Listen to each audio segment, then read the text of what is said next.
all those times I thought I was alone, I wasn't. There was, like, when I walked out the door with a gun in my hand to put it in my mouth and pull the trigger, it was somebody stopping me. You know what I mean? And for me, it was Jesus, man. Like, that's what changed my life. For me, it used to be all about, coming out here and getting high at the end of the night, and I don't care about anything else. And now there's more of a purpose than anything. Like, I got to where I hated to play music. I could not stand it. I would have to be completely high before I walked on stage in order to do anything, and the greatest gift that I was given, in my opinion, was that I've been able to share my story with people. Things start to get better. I completely quit taking the Xanax, all the medicine. I'm free of all the medicine, but there's still something missing in my life, right? To where I still have, I still have anxiety every now and then, and I still have bouts of depression. The preacher at the church back home is a guy that used to play like this hard rock band that was like one of the bands that we loved the most back home.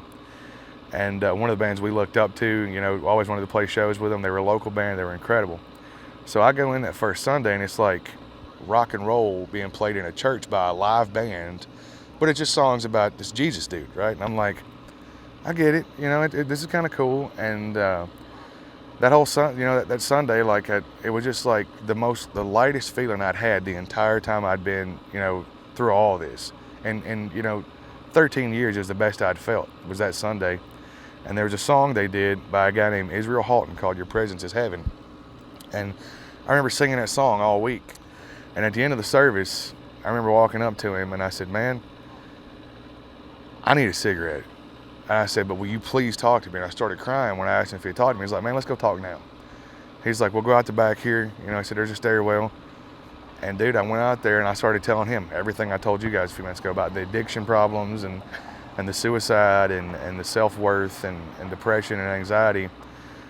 And I said, man, something's happening. Because like that whole service, I was having like the most intense anxiety I'd ever had in my life, but not in a bad light, if that makes sense. Like, it was like this release.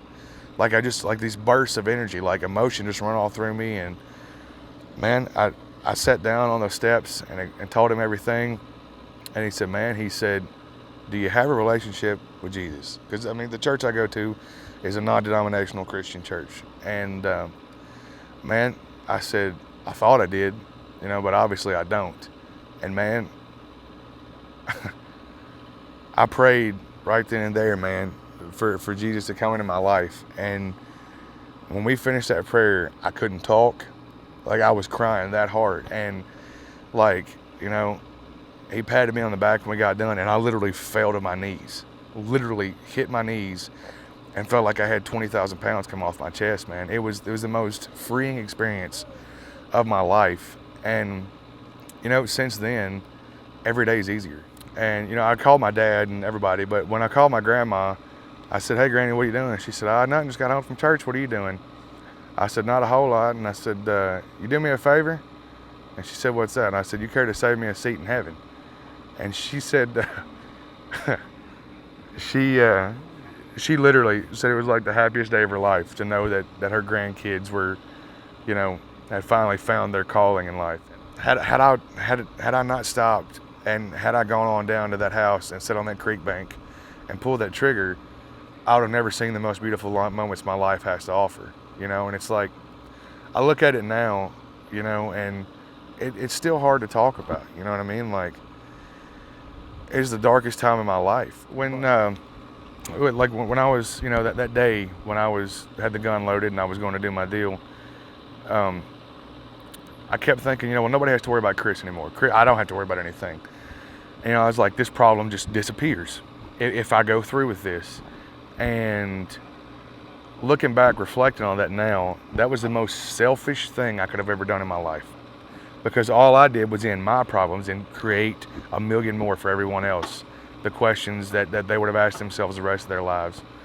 Even before I knew I had Jesus on my side, I had Bob Marley, you know what I mean? And I knew he was there, on the iPod with the speakers, and I would just sit and listen to that music, man, because it's such a positive thing, I try to surround myself with positivity now. Like, and dude, it's not all going to be, daisies and blue skies every day. That's not the way the world works. You know, you're faced with trials every day. If I could go back to 2011 and see myself, thankfully I don't have to, but I don't know that I would say anything. If I said anything, I'd say, do you want to talk?